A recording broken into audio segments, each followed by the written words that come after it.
Hello, and welcome to this reflective episode. Both myself and Andy have just seen the Bray Wyatt Becoming Immortal documentary. We finished it, just a few minutes ago, maybe like 10, 20 minutes ago. Both of our eyes are red. I just want to go straight into it rather than doing the intro, but it gives us time to compose ourselves, I suppose.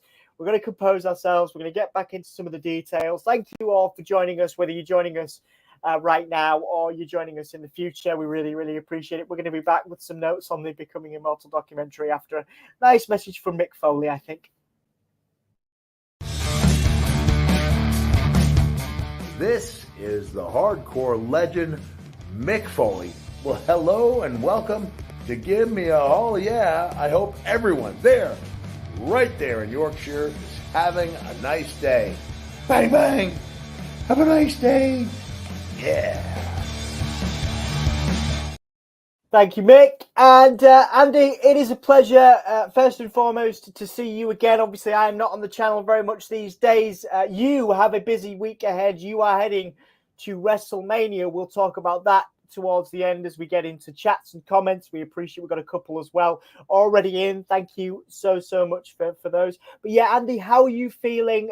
First off, about the documentary, and then we'll go into your WrestleMania experience a little bit later on. How are you feeling? 20 minutes out of a very emotional. I could see it in your eyes, and I'm sure you could see it in mine. Like we said, like I'm still feeling it, man. How are you doing? Yeah, I'm doing good in relative terms, but as you say, I think we've pretty much finished it, not by design, but we finished it about the same time. Yeah. And there's no way to watch it in the UK at the moment by like kind of logging onto the network, etc. But there is ways to watch it. So there are ways around it. You can get a VPN and you can go. It's not illegal. There's VPNs you can pay money for. Make sure you got that good connection, that safe and secure connection. Yep. Sign up to Peacock. In America, and that's the way you can watch it, and that's what both myself and Dom have done. Let's kind of get ahead of it. Unfortunately, you can't watch it on the network. We don't know if there's plans to put it on the network. Yeah, I heard there's plans to put it on the network somewhere down the line. You can always, Google watch wrestling. I don't know what happens if you do that. I'm just saying it's possible. Watch and wrestling, two terms, separate, coming together. You could do that. But we both did it via, I used ExpressVPN, which is a totally legitimate service, and obviously logged into Peacock that way so that I could do this, so that we could do this together. And that's how we watched it. Hopefully it will be on the network for people, but there's obviously, enough about it now out there. A lot of people have seen it. I don't know what people have seen in the comments. Let me know your thoughts on what you've seen, heard, watched. If you've seen it, if you've not seen it, what have you heard? We'll try and be as well. It's difficult because if you haven't seen it, we'll try and be as vague as possible. But also, there's it's a beautiful documentary. Yeah. It really is beautiful. We should probably say ahead of time as a bit of a disclaimer, two things. One, there probably is going to be spoilers because at the end of the day, we're doing a bit of a review, and spoiler seems a strange term because, like when watching something like the Titanic, you know what's going to happen at the end, but it's about the kind of emotional journey that you go on in the documentary. And and one of the other things I want to put a disclaimer about is we are going to be talking about sensitive subject, which is death. So if you are affected by that, and there's a lot of people still affected by the passing of Windham Rotunda, please be advised that we are going to be going into a little bit about what is talked about in the documentary. So I just want to get ahead of it and just say, disclaimer, there is content where we'll be talking about death. Absolutely. And the reason I want to do this as well is because Dom and myself, probably more so Dom, are big Bray Wyatt fans. Will always be Bray Wyatt fans. This isn't about wanting to get ahead of anything. We wanted to watch this documentary as soon as possible because as soon as it was announced, we both got goosebumps. We were both very excited to see it. How are they going to do it? Like, what's going to be in it? Is it going to be a cookie cutter documentary? Are we going to see something special? And I'm pleased to say, and I'm sure Dom's going to say, it fits into the latter, and we'll go into the reasons why. But yeah, I just want to say, really excited to be talking about it. We would just wanted to watch that documentary because, especially Dom wants to honor it. So Dom, I'll throw it back over to you, but we just wanted to say that. Yeah, and again, it's a real pleasure to be here with you. You know, because me and you have had loads of talks about Bray and the impact of Bray, and much deeper conversations around the impact of those characters. You know, in private. So to sit here with you, Andy, is a real pleasure. I don't come back on this channel very often, you know, but this is really important to me, and you know, you could probably still hear it in my voice. And you know, I said this to Emma, like I've never experienced the love of a character like this. All my favorite wrestlers outside of Bray are still going. Mick Foley, Raven, you know, 1, 2, 3 Kid, X-Pac, Sean Waltman, they're still here. You know, and I've never experienced this. And I was bawling my eyes out, Andy, and like explaining to Emma, like, this is really getting me. And Emma's like, don't worry about it. I completely understand, you know. And to me, this is such an alien thing to have this fiction. I never met Bray. I know lots of people, the wonderful insiders community. Shout out to them if any of those guys happen upon this. Lots of love to all of you at this time. You know, I never met Bray. You know, we had the same birthday. You know, 23rd of May. But I you know, I just connected with his character, and I've never really connected. You know, since I've talked about this a lot. Since Mankind, since Mick Foley, you know, and characters like that. And Bray was just so important to, you know, as someone with a disability, someone that looks different, someone that feels a little bit different. Bray was all of that to me. And to see how someone, and I think that's the crux of this, Andy, someone could touch so many people, not just out in the world, you know, without millions of people all over, but his family, like the people that saw him most every day, they thought he was the absolute, you know, dog's knackers. Pardon my phrasing. I couldn't think of anything else there. They thought he was the best thing in the world. And I'm like, man, you know, it made me, I actually left the documentary, you know, feeling very emotional, very sad, still am. But like feeling really motivated to create, but also to just be a good human being, you know, listening to, you know, I've got a couple of shots here, you know, they're all public domain, of course, you know, the family together, things like that, you know, these people, you know, these kids, you know, the kids at the end, and the family, just everybody loved him so much. And I was just like, man, what a legacy to leave. We talk about legacy a lot in interviews. If you go on, you know, our platforms, various platforms, WrestleSphere, whatever. But as an interview question, it's great. But actually, when you think about it, you know, what a legacy to leave. Not, you know, it's not about the showbiz, not about the glamour of the wrestling world. It was he was just a good dude, you know, fundamentally. And I think we all, I don't know. I mean, do people strive for that? I feel like people strive for that. I'm certainly striving for that, you know. And Yeah. and I left feeling very motivated by everybody in that documentary. I know that's it. You know, you said off air, like, you know, it was a documentary. It was a documentary in every sense. Of course, they're going to have people, you know, there that want to sing Bray's praises, but everybody in there got emotional. You saw real tears. You saw real emotional connection to a person, not just a character. And obviously, the world sees Bray Wyatt as a character predominantly, but actually, this was a real glimpse into the person behind that, and just,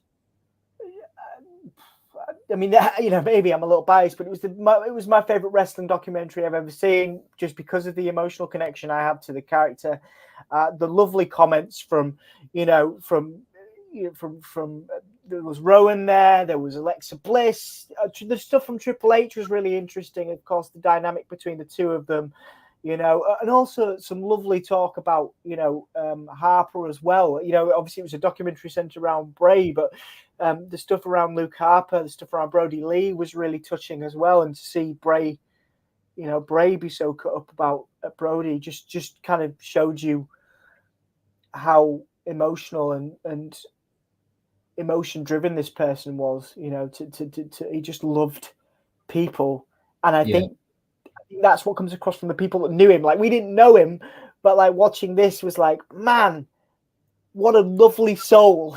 What a lovely soul, man. You know, and I came away with, and this is my final point on it, you know, I came away with a real drive to create things, you know, to to build stuff, and I came away with a drive to just try and be a nice person to the people around me, and not focus too much on what I'm not doing or what I'm. But actually, there's a lot of people close to me that love me very much, and actually, that's a privilege, and a real privilege to have that. And obviously, Andy, you with a family yourself, and obviously I've said this off record plenty of times, but obviously I feel like you understand what that's like. You seem to, I mean, we all love you very much, but you are very loved from what I can see by your family. And so I wonder, and it's a little bit different, I guess, for you as someone that's raising kids, obviously I am in a different way, but how did it connect with you? Because I saw the red of your, like I said when we started, I saw the red of your eyes. I know you've been crying as well. So how did it affect you on an emotional level? Yeah, I mean, the first thing I would say, and we'll try and make it as coherent as we can, because it's sort of brain dump and we just want to kind of like get our thoughts. But let's just take it a step back, because for me, I said just before we came on, I think you can kind of compartmentalize. It's a 2 hour, 2 minute documentary. So it's not a short time. No. To me, you can have the first part and then the second part. And the second part kind of extends for the last half an hour, 25 minutes. The first, what comes before that is very much the life of Windham Rotunda and how he became the man he was. And I made notes, and I'm sure Don made some mental notes and things like that. And I thought like some interesting points, like straight out of the gate, you learn a little bit about the US Express, and you find out about Bray's dad and his uncle and the lineage and the legacy of that family and everything that kind of went before him. And I think that was a great thing just before those guys are going to be inducted into the Hall of Fame. And it's a little sneak peek of what you can expect. And seeing that was really cool, because it then goes, all right, well, he had these huge shoes to kind of step into. And I think anyone who aspires to be something in life and has parents who have achieved something or you look up to, that sets the table very nicely to say, like, how is he going to be able to live up to those expectations, to that name. And the other really cool thing is, straight away, I think is one of the first shots you see is a friend of WrestleSphere in Jason Baker, who actually features very prominently throughout, which was super cool, because Dom's had the pleasure of interviewing Jason Baker, who, as you can see here, he's created the masks for Bray. A very talented guy, created the masks for Black Phone and other horror movies. And you see him talking to Taylor. And I'm really sorry, we're probably going to bounce a little bit in calling Windham and Bray and Taylor and Bo, and like kind of, because it all kind of amalgamates into the same sort of stuff. But you then hear like his influences of watching Ghostbusters and watching Beetlejuice and reading the Goosebumps books, and that kind of sets the table, and that kind of stuff. I was like, I like that little like thing. And you kind of get into it that he's a football player, and then he went on to be a wrestler after that, because obviously he has that in with his dad, and he just wanted to get into it with his brother. And I thought that was really interesting. And you kind of hear it about from the beginning. You go through the FCW days, and then even getting his ex on, who sometimes when you like have a bad relationship and it breaks down, you don't want to talk about that. But Samantha, his ex, and the mother of his first two kids, speaks very eloquently and very highly of him, and just said like they grew apart, they grew different directions, and that happens sometimes. And seeing her on this, and as Dom said, the reverence that people hold him in and talk about him is so special, and that's what kind of seeps throughout the whole documentary. But yeah, like that, I thought that was really cool. What did you think of having Samantha on it in particular? You're on mute. Sorry, man, I was typing to try and find some more images, but we've run out of images because I've put so many on here. Yeah, I think it's a great question, and Andy, thank you for coming on here and keeping everything organized and tight. This is you're the pro. Yeah, I thought that was where that comment came from for me, where to be so loved by people. That's where that came from. When you see that he was such a good, he was a very good person, because people that probably haven't always gotten on with him, or haven't always seen eye to eye, and I include Triple H in that. I include some of the creative team that have featured on that, and I think that's important. This is a tribute documentary in every sense of the word, Andy, but there are notes of people saying, he was difficult to work with sometimes, and also again, you have Samantha on there paying tribute to somebody that again, not to assume, but probably hasn't always gotten on with Windham on a personal level, but is there crying and wants to be with this person, in terms of wanting to be there on his last, wanted to be there with the family when he passed and things like that. And that really is something special, so I thought that was great. I thought the interviews, if I'm being honest, I thought the interviews were really good. I wonder, I understand why Hogan was there and why Flair was there, but then I would have rather seen more from you Strowman's, because you saw Strowman with real tears.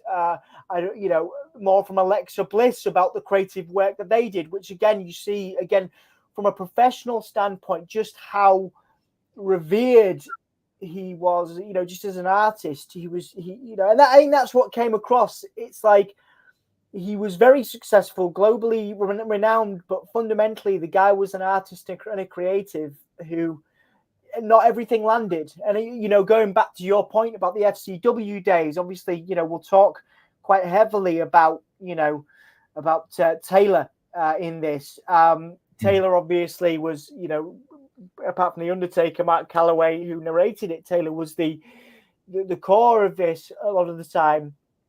And just to see those FCW days and see how close they were, because I didn't really, as a fan, you don't see that. I thought that they, for all I knew before this documentary, they could have been like, meh, they could have thought that they could have been okay with each other. They could have been, you know what I mean? You just didn't know.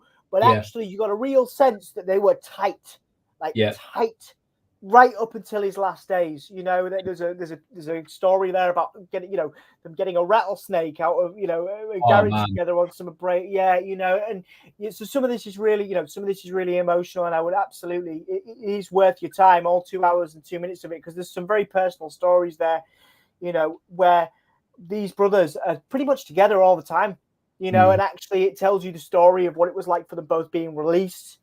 And actually, Andy, one of the things that I was really pleased to hear about, going back to that creative point, was that, those years where we were missing Bray Windham, he was creating, he was painting, he was creating art, he was doing stuff that he loved. And I think that kind of gave me, as a fan, kind of made me feel better about those times. I felt, obviously I missed the character, but I was like, oh my God, it must suck. And of course it did suck being out of work and all the other things, from what we know as fans, but he was creating stuff all the time. The guy was just a whirlwind of stuff, and I just thought that was beautiful. That was one of my favorite details in there, was JoJo going into the art room that Bray had, untouched as well. Yeah. Untouched at the time, at least. And she went in there and showed off all his artwork that he'd done while they were off. And also my final point on the brothers, they were going to do a pilot. They were going to do a ghost story, supernatural cryptid supernatural investigating thing. I would have watched the hell out of that, by the way. Yeah, I would have watched that too. I wonder if there's any episodes somewhere. Maybe we'll see one down the line. But that was beautifully done. And like you say, your points, very excellently made, of course, on seeing his dad and mum there talking about him, that really hit home, because like you said, you're younger than you're coming up to the age Bray was. I'm over that age. And it's like, you can't even fathom that. The detail they went into on that last day of Windham's existence, and they were all together. And the most touching moment for me was Bo, Taylor talking about lifting everybody up and, feeling Windham there. it's not something we can really describe. I know this is the point of a review stream, Yeah. but really this is something I think people are going to go and have to watch to experience, because that was just such a difficult.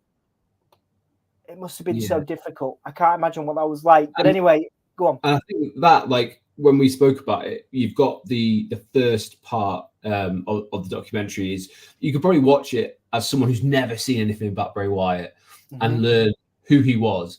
But for the wrestling fans, and I'll be quite candid here, you could watch the last half an hour, and that's where the emotional kick really hits you, because that last half an hour is kind of encompassing of the latter stages. So you've got the as you said before about John Huber passing away, and you kind of see that slow, almost deterioration of like the problems, because everyone that you know who's artistic in particular has struggles, because they want acceptance, they want validation that what they're doing is loved and liked. Man, we like obviously not nearly at the level, of course, but we're talking about. But you and I know what that's like. We've had many conversations about this. Absolutely. And you can see that really shine. home. Yeah, and that shines throughout, because you can see that Bray has these ideas, and as you say, like sometimes they don't land. And I did like, as you said, that Triple H, there's a couple of times it was so difficult on occasions to work with Bray, because he had too many ideas, and he specifically says, I had to have a conversation with him where he says, when the bell rings, how does his character come across? Because it's all well and good doing all these video packages, but when it rings, that's what wrestling is going to be. So how do you tell that story bell to bell? And I think a lot of the criticism for Bray has always come around, how good a wrestler was he? How good in the ring was he? Because he's a great storyteller. But I thought they did a fantastic job of highlighting those matches, like the stuff with John Cena was great, because you like the shot of the fans and the fireflies, and you could see like everyone like waving their hands and things like that, and they showcase that stuff. But they don't shy away from any kind of criticism. Like he was obviously at times would have been very troubled, very difficult to work with. But so that last half an hour, he talks about and gets emotional about the passing of John Huber, formerly known as Luke Harper, and then he go into like him. I didn't know that he hated the Burnt Fiend stuff, in like, and they go into that. They say like, no, he just didn't like it. Like it ruined his vision. He then really struggled mentally of how do I get back onto my creativity and like what I wanted it to be. And that's why they had him transform before, WrestleMania when he came out, and he couldn't see and like he couldn't move as a wrestler, and that really kind of like weighed heavily on him.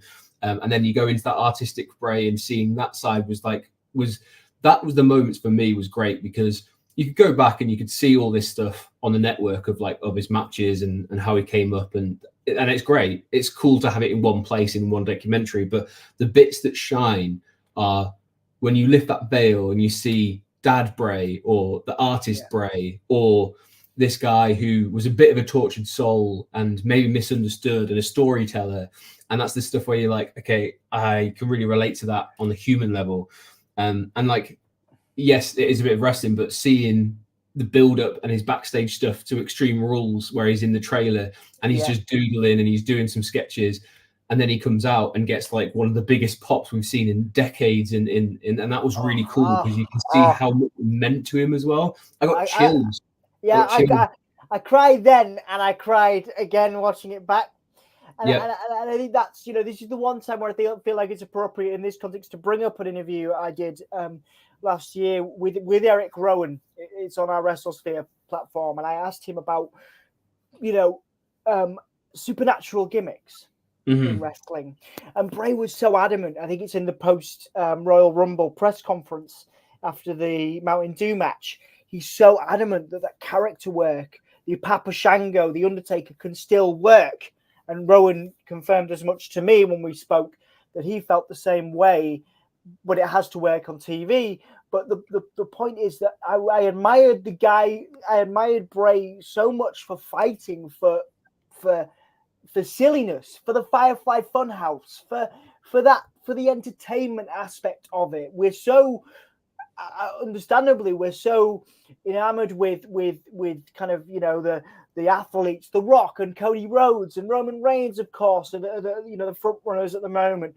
But actually, you know, Bray was so, you know, so willing to take risks, and I think that was it, wasn't it? Was it John Cena at the end, or somebody at the end had said, you know, Bray was was revolutionized the sport because he was the guy that took the risks that you know, that nobody else was going to take, because everyone was doing sports entertainment. Everyone's always done sports entertainment, at least over the last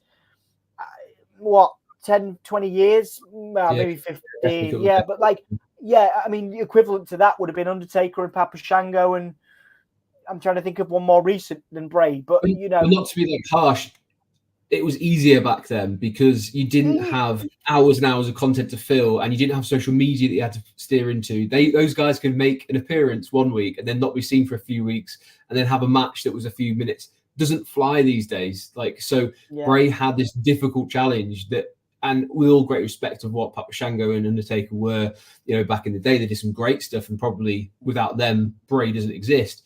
In fact, he says so in this. You know, that was the stuff that he was drawn to. But as you say, sorry, I cut you off. He was a creative light in a time where there was very few other things going on in terms of that, like kind of almost hokey-ish, like supernatural stuff, which absolutely has a place. Yeah, absolutely. And Alexa Bliss said that, and she says this in a lot of interviews, and it must mean something when Alexa Bliss, who's done is the picture perfect WWE superstar, her best moments in her career were the spooky stuff, you know, because it was entertaining, because it was fun. And I wonder if that's, you know, that's something that I guess I will take away from this, is that, you know, fight for your, you know, without trying to sound over, it's like fight for your creativity, you know, because it'll touch so many people. You know, the Fireflies, it was, you know, the Fireflies was an organic thing. You know, Bray said as much in an audio clip. You know, people connected with it. The Insiders built an entire channel on it. You know, and all the best to them, of course. You know, there's so many people that have connected with this. And there were some lovely clips that I think were on social media originally of Bray connecting with fans, you know, outside of arenas, him making the time to take photos, to do these things. I'm like, man, what a good king dude, you know? Like, yeah, I made a note about that. He was called Guy, and he was dressed as Bray Wyatt. Yeah. You know, he kisses his hand and stuff, and I was like so touched. And I was like, oh, like you could see it generally meant something to it, which is really cool. But like the as I said, the reason why we keep kind of referring back to being a bit sort of red-eyed and teary and stuff is they go into the event of August 24th, and I can only say, like, I can only describe it as sobbing. It's a rough watch. It's pretty harrowing because the way that it's done, and like kind of spoilers, because this is where, like, you know the story of what happens, but you don't know what is going into the documentary. Is it comes from the family. It comes from JoJo finding him, you know, and kind of going into story about what happened that day, how they got to that point. It goes through like who found out by the phone calls, and the family finding out, and some of the WWE superstars finding out. And as I said, the rattlesnake story, that came before that, and like knowing that, you know, that the end is kind of coming. But even after that, you then see the footage of the funeral and the celebration and stuff, and like, you know, and that is really candid stuff, because I've never seen the flame urn that he had. It was beautiful. The red light as well, so cool. Yeah, like, and then they had, like, it was all in red, and they were wearing red because obviously that really famous line, he said, "I am the color red in the world of black and white," and kind of really living by who he was. Seeing the eulogies by Taylor and his sister Micah, and like kind of getting to see that, I almost felt like, oh, I don't know if I could see this, because this is such a personal thing. Yeah, it was very special, and you're right, Andy, and this is why it's so nice to have your perspective on here. That the last half of it, guys, you know, it will really tug at your heartstrings. I think if you've ever experienced, you know, with respect, if you've ever experienced death or loss, you know, be mindful to take care of yourself. Be mindful to watch for someone you care about, or you know, who cares about you. Just because it is, you know, if you've experienced any loss, you know, just it takes me back now, like. It really is. It may be triggering for you, but it is well handled by everybody involved. I think on the whole, it was well handled. Yeah, very tasteful. It is tastefully done. I'm mindful of your time, Andy. There's a couple more points I want to make, sort of in conclusion.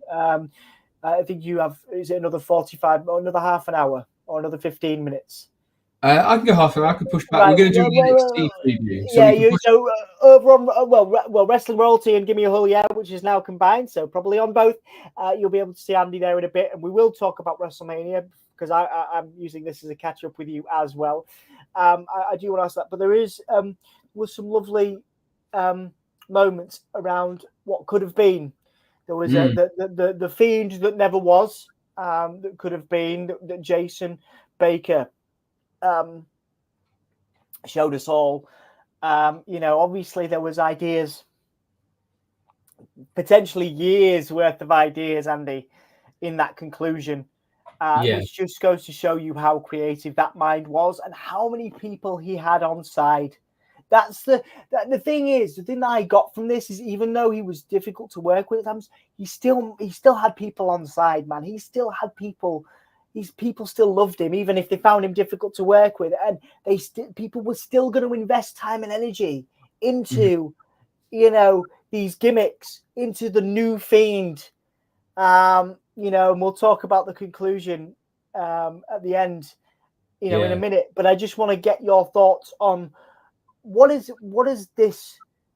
Talking about painting and art. What did this documentary, as someone that didn't know Bray, what did it paint for you as a wrestler, as a performer, as a creative?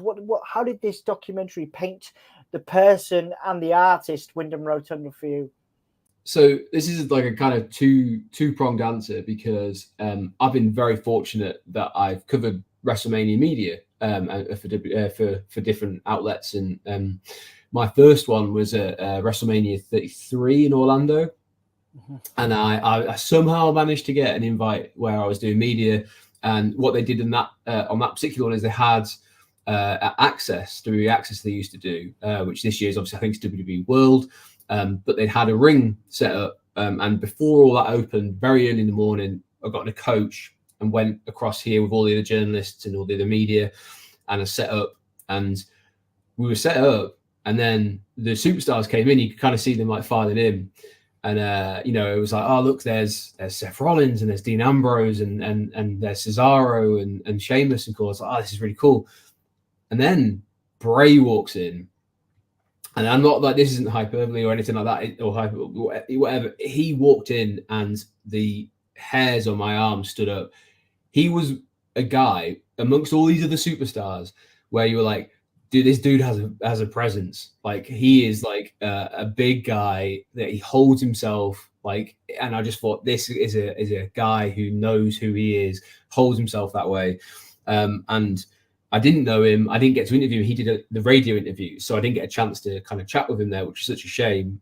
But you could just see that everyone was kind of talking to him, and he like was such a magnetic force that people were kind of like really into when they were talking to him. And the creativity side, and like seeing that that new Fiend that was coming, and like the kind of seeds were planted, and you see like the different lantern that they'd made where it was going to have robotics in it and animatronics, and the eyes were going to move, and it looks really cool, and like the new suit and all the little touches, like the pinstripes were the names of his kids, and even the stitches on the mask were Roman numerals for his wedding anniversary, or dates that mean something to him, and things like that. And like even the what was it, the Mockingbird? Was it the Mockingbird? Yeah, the Mockingbird, because he called JoJo Mockingbird. Yeah, and having all that, and like the creative stuff, and like for me, even like the first time I saw Bray Wyatt, as in the cult leader Bray Wyatt, not Husky Harris, that cult leader one, I wrote a short story for in my journalism degree, where it was about a cult leader, and I very much based the character on Bray Wyatt, because like I just thought, what a cool thing. Like, yes, he took inspiration from and I knew straight away, and I'm really glad that they kind of justified it and had it in that he took inspiration from Rob De Niro and Cape Fear, and he took it from Waylon Mercy.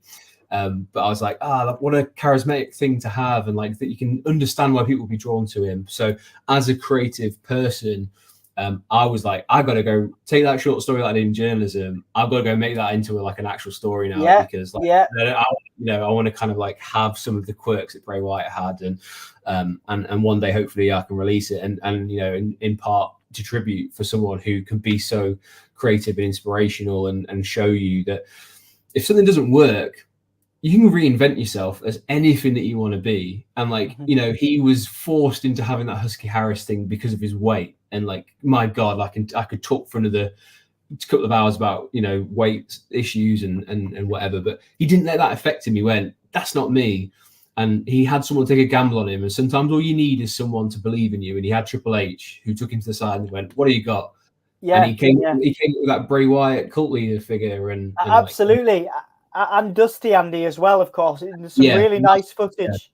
Really nice footage of their first, you know, his first match with his brother, and his dad's there, and Dusty's there, and some audio from Dusty, interviews from Dusty. There are also interviews with of Windham as Husky Harris. So really, that first half does have some gems in it. You know, like you say, the support from Dusty, the support from Triple H. You know, and I think that belief is there. You know, like I say, Triple H is very well trained in these types of things. He knew there was something special. He knew it was going to be difficult, and he reflected. He didn't lie. He said it was difficult, but he knew how important Windham was as a character. And I think that was amazing on a professional standpoint and a personal standpoint, of course.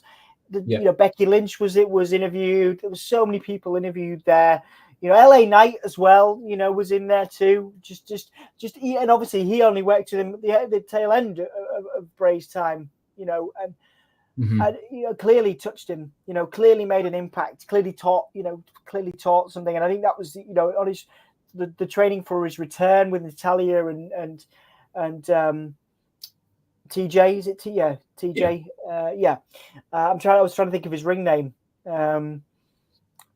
It's gonna get me. It's gonna annoy me now. I can't figure out. Tyson Kidd. There you go, Tyson Kidd.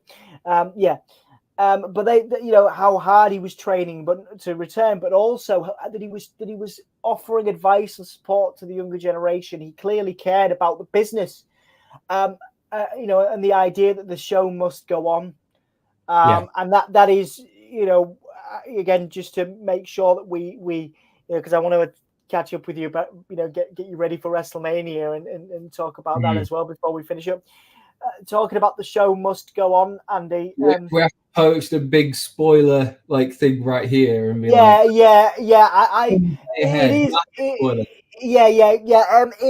is out there. Obviously, people have put it. You know, the websites have been reporting it already. But I just want to take this moment. If you do not want to know what happens at the end of this documentary, we've loved having you. Thank you for being here. You know, but we don't want to ruin this for you, so please do leave. And we will take a couple of seconds, or maybe don't leave, but mute us. Mute us. Yeah, we'll try not to like reenact things with our hands, but yeah, just don't listen for the next few minutes, because it's a really exciting thing, and if you want to live through it by the documentary, as it's obviously supposed to be. But these days, the news comes out. You might have already seen it on social media, but we can't see any more spoilers. We go into it now. Yeah, there is obviously a comment even here. I think it was Mark who commented as well. So the documentary's rolling, and I'm crying, and I'm saying to Emma how beautiful this is, and you know, that was really well done. About ready to, you know, get ready to come and get set up for this stream. All of a sudden, the starts glitching out in, you know, Bray Wyatt style, I guess. Yeah, like Undertaker's done his little like bit. Thank you for being part of this. He pours out a couple of glasses of whiskey, takes his shot. Yeah, and the static just kind of starts in. Yeah, that was, and I think that was the cheesy documentary ending, wasn't it? I was like, okay, that's all right. This is a bit odd. I did think it, obviously Mark Calaway, Undertaker, did do a great job narrating it, but it ended with the Undertaker cheersing, you know, with a cheers to Bray, which was a lovely moment. But again, you know, a sort of documentary trope, I guess. But this was anything but, Andy. This was glitching screen, a smoky room with a lantern that is, switched off. There is no life in that lantern, and all of a sudden it starts flickering, Andy, and it flickers on. The lantern comes on, and we have a figure with a familiar hat and familiar frame. Not to say that's definitely who it is, but looked a little bit like Uncle Howdy. What were your thoughts on this ending, Andy? I was obviously, me and Emma were just emotional, and obviously, my partner had struggled with some of the themes in it, so we were kind of comforting each other. So Emma was kind of managing that, but it was something that I obviously noticed, and I haven't had a chance to watch it back. Obviously, I'm talking about it here for the first time. Yeah. Are you? I know that they're doing a panel at WrestleMania this week, aren't they? They're doing a panel, and I know Taylor is a part of that.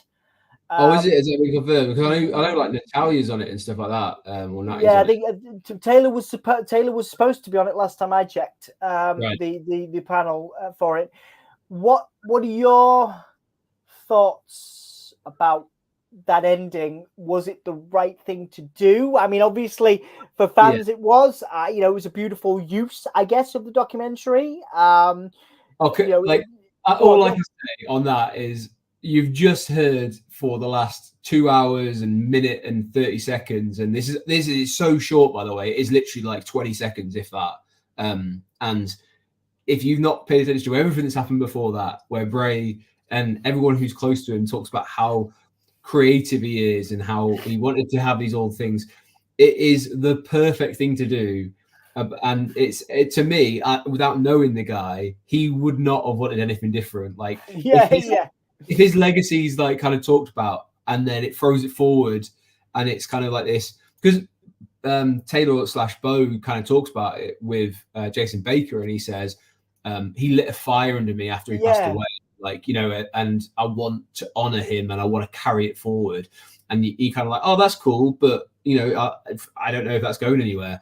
And then to see this like thing at the end where you're like, that is Uncle Howdy, and the fact that they've done this at the end is so Bray. It is it made me so happy, man. And I just wanted to get your perspective on it, because obviously, it's a documentary honoring Bray, but yeah, that creativity and the creativity of the team as well. Of course, Rob Fee is in this documentary. Jason Baker heavily featured. These are all people involved in that vision. They were involved in the vision. They can support Taylor to do this. And for all we know, maybe they were planning something. I'm not saying in this circumstance, but maybe this was, maybe there were, creative plans to move the Uncle Howdy character forward, or Taylor forward as a character, and we may see that. I don't want to get too excited. Oh no, I'd say get excited. I'm pretty. Yeah. You put videos out where you said where you talk about it, and it means a lot to you, and like that kind of like lineage and the idea that maybe Bray's ideas can live on in the future, and kind of including, Taylor/Bo talks about it where he said like their dream was to have a WrestleMania moment together, and that will never happen, but can it happen? Like, is there a way that in the future we do get that moment for them, even though he's not here? They'll still have that moment together, and it will mean a lot to Taylor when it happens as well. And I thought it was a really nice way to end something that was quite heavy in places, but it's such a I just sat there and went, what a brave thing to do. It's got us again. They've got us again. There it is. Because obviously they talk you through the QR codes and all that stuff. And again, a lot of that is the team, and credit to WWE's production team for helping Bray do all that stuff.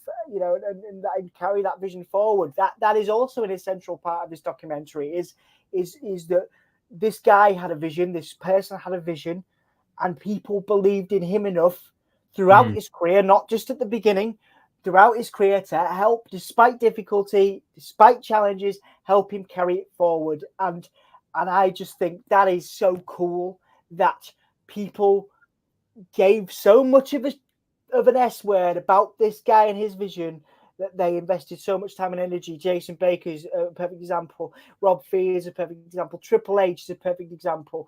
Braun Strowman, Alexa Bliss, all of these people loved working with the guy. And it's the first time, and I think, talking about, going forward, it's the first time I've really seen Taylor, apart from his character, apart from Bo Dallas, apart from Bo Leave, and apart from, the B team. And here we saw a very different side, and I'm very excited to see what he does in the future. Talking about is there anything else you want to add, Andy? Because I do want to, obviously before you go and do the NXT stuff, I want to get your sort of thoughts on WrestleMania and stuff, and how you feeling about that, because you are going in a few days. I'm absolutely overjoyed I got to see you, because I hadn't planned to see you. So I'm happy I got to see you before you went. But in terms of your closing thoughts as the organised one, and the one that is much more succinct in his thought process, how do you feel about this? What are your closing thoughts on the documentary Becoming Immortal? I'm really glad that they've done this. I think it will bring a lot of people some closure in terms of like him as a person, and like kind of getting to know that story even more.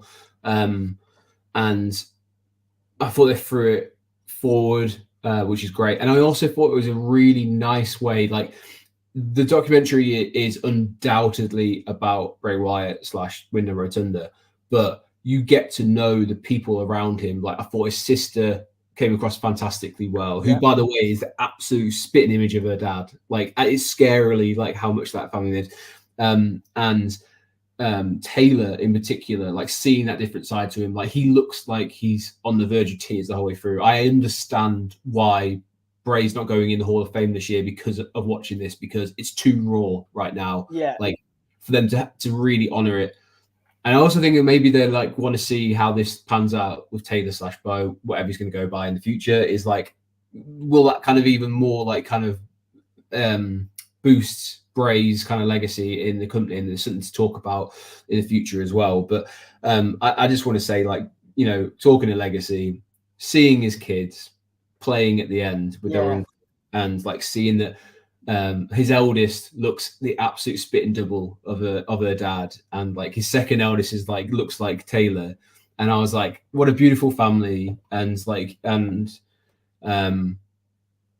just for me, like, if I don't think I'll ever have a documentary made about me, but if people would say even half the nice things that they said about this, I would be a happy man. Like, to know that I'd made an impact on people, and like that's what I strive for, trying to be someone in the creative like landscape. And I know that's the same for you. Is like, it's very important. Every interview that Dom does, he likes to ask that question about legacy, because I think it means a lot to him. It means a lot to me. Is we both want to leave the world a better place, and that if it gives people an outlet like WrestleSphere, like Gimme a Hole Yeah, Wrestling Royalty, that people can feel safe in, then we've done our job as human beings. And that's very much what Bray Wyatt Becoming Immortal is about, is that legacy that will live on forever. And I just thought it was a fantastic way of honoring him, and a fantastic way to give people something back, to go, here's something for his life, and try and aspire to that. Yeah, absolutely. That's it, isn't it? And I think that obviously, again, we're at a very different level, of course, in terms of audience, but, this is why I do say the things I do say to you, Andy. I think, meeting you, really, really motivated me. And just sitting here with you now still motivates me. Your voice messages and the way that you conduct yourself and just to be around you is very motivational. So I will use this public forum to say, all of the stuff that I say to you off record is absolutely true. And everyone's, people that we know have got a lot of love for you. You know what I mean? So, just. Well, the feeling is mutual, but, we say a lot off screen. We do. Tom's a very hardworking guy. And as I say, I think we both feel like legacy is important, and giving people that space to kind of feel safe in and look forward to as well. Yeah, I think so. And I think that's what it's taught me, and that's what I took away from it, was just to be, just to try and be a better person every day, and try and help people out. And I think that, again, that seems to be what you know, you and I have very similar values in that respect. And, you know, I'm very, very proud to know you and very proud to have this audience actually and be back here on the Gimme a Hull Yeah channel. You know, Anthony has been doing incredible work, you know, with his series and, you know, obviously we're lucky to have the audience, and thank you so much for you know, for having me back. And obviously, Andy, you've been doing some great work on our channel and on your own channel, Wrestling Royalty, as well. Please do go and subscribe to Wrestling Royalty if you haven't yet. And thank you for being a part of our channel as well. Andy, you know, you're going to WrestleMania. You were there last year with us. You're going again this year. Are you excited? How are you feeling? Yeah, I'm flying out on Wednesday morning, so this is obviously recorded on late on Monday. So you know, this time tomorrow I'll be hopefully going to bed, ready for an early flight. I arrive into Philly late afternoon, evening on Wednesday. I'm going to go check out Washington DC on Thursday for a few hours. Do it. It's great.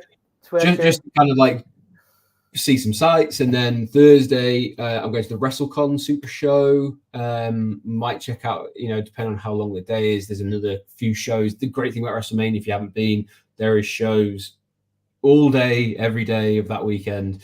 So we're going to go check out at least the WrestleCon show, and then on Friday we are going to go check out the WWE World, which is their kind of like new version of Access, which is organized by Fanatics. There's obviously like panels and autographs and expo and exhibition stuff, merchandise. The shop is going to be there. We're then going to go to a Progress show, and then we're going to head across to SmackDown and the Hall of Fame, listen to what I think is going to be a killer speech by Paul Heyman. That was really cool. I heard a comment that he made. He's not written a speech because he wants to take the kind of the feeling of the room as to whether he's going to talk about his ECW days or he's going to talk about the most recent stuff or anything in between. So I really like that idea because Paul Heyman's like such a good talker, and like I'm really excited for that. And then obviously Saturday, really stupidly, I'm going for a 5K run that end next to the Rocky Steps. So I'm going to try and get some video of that. And you can see all that sort of stuff on my other channel, which is Roller Coaster of Running. If you like sort of like running inspirational stuff, I'm a pretty average guy when it comes to, I'm middle of the pack. Like I'm not an athlete in the sense of like, you know, I don't dedicate, but I try. So I'm going to have that. And then we go across NXT Stand and Deliver, and in about 8 minutes time, I'm going to go for a preview of NXT Stand and Deliver. There's a great card shaping up there, which is going to be on both Gimme a Hull Yeah here and across on Wrestling Royalty. So check that out in about 8 minutes. Stay with me. You can have another half an hour. It's going to be quick. We're not going to go too long, but yeah, we're going to do that. And then the main thing is WrestleMania, man. WrestleMania night 1 and 2. I'm so excited. I think they've done a great job of making this the biggest WrestleMania ever. But yeah, fantastic build. And they've still got a couple of shows. And tonight, I believe, is Dan doing a stream because you can watch. Dan is doing a stream of Monday Night Raw right here on the Gimme a Hull Yeah Wrestling podcast. And so go and support Dan because he's amazing. And thank you so much for supporting this channel, and thank you so much for supporting us as well. And you know, Andy, go and have a wonderful time at WrestleMania. If you're watching this and you're going to WrestleMania, have a great time. Go and say hi to Andy. And of course, thank you to any Fireflies that have joined us today or are joining us afterwards as well. Thank you so much for being here. The documentary was amazing. I do want to say, you know, thank you to the people that have come in, Big Smoke, Toxic Blocks, who's been in here supporting us. And just kind of thank you so much for your energy. Mark, LFC UK, of course, Nemeth45, Tom Talks Rubbish, who's done some great work with us, Sam Smith, who is also on the channel, our SmackDown presenter. Thank you for popping in and saying hi, Stephen, as well. And Kiwan Webster, too. Honestly, thank you so much for the comments, and thank you to anyone coming and watching this back. Andy, I know you've got a stream to do right here on the Gimme a Hull Yeah podcast and over on Wrestling Royalty. This is also on Wrestling Royalty, by the way. We're cross-platforming everywhere. We're crossing streams everywhere these days. Guys, thank you so much for watching. Yeah, thank you so much for your support. We really, really appreciate it. Go and watch Becoming Immortal. I'll put the poster up. I believe I've got it here. Oh, no, I did have it somewhere. Go and watch Becoming Immortal. It's on Peacock now. VPN, watch wrestling, whatever your poison is. Just go and enjoy it if you can. Hopefully you can get a sense that we loved it and we we're incredibly emotionally invested in it. I'm going to go and watch bits of it back now. Let us know in the comments as well, where if you do watch it or if you have watched it, let us know if you enjoyed it, if you didn't enjoy it, because there are things maybe like seeing Hulk Hogan and Ric Flair. Yeah. Was it needed? Was the Undertaker's like part as a narrator? I thought he did a great job, but was that the best person to have on this? Was it a tenuous link at best? But there's going to be things that people don't enjoy. But let us know. Do you like it? Yeah. Do you hate it? Do you love it? Anything? Just let us know. What did you think of Bray Wyatt becoming immortal? Absolutely. And thank you so much for watching, guys. We'll see you again really soon. Take it easy. Bye, Andy. Have a great time at WrestleMania. And bye, guys. See you soon. Enjoy WrestleMania week. This is WrestleMania week. Enjoy it. And oh yeah, that's what we do, isn't it? I've forgotten how to outro. Oh yeah. I haven't queued up the. This is. You can tell I've not done this for ages. But thank you all so much for your patience with me. We'll have Mick again. Mick's lovely. I know we'll have Shotzi. Let's have Shotzi. Bye, guys. See you soon. Oh yeah. Thanks for watching.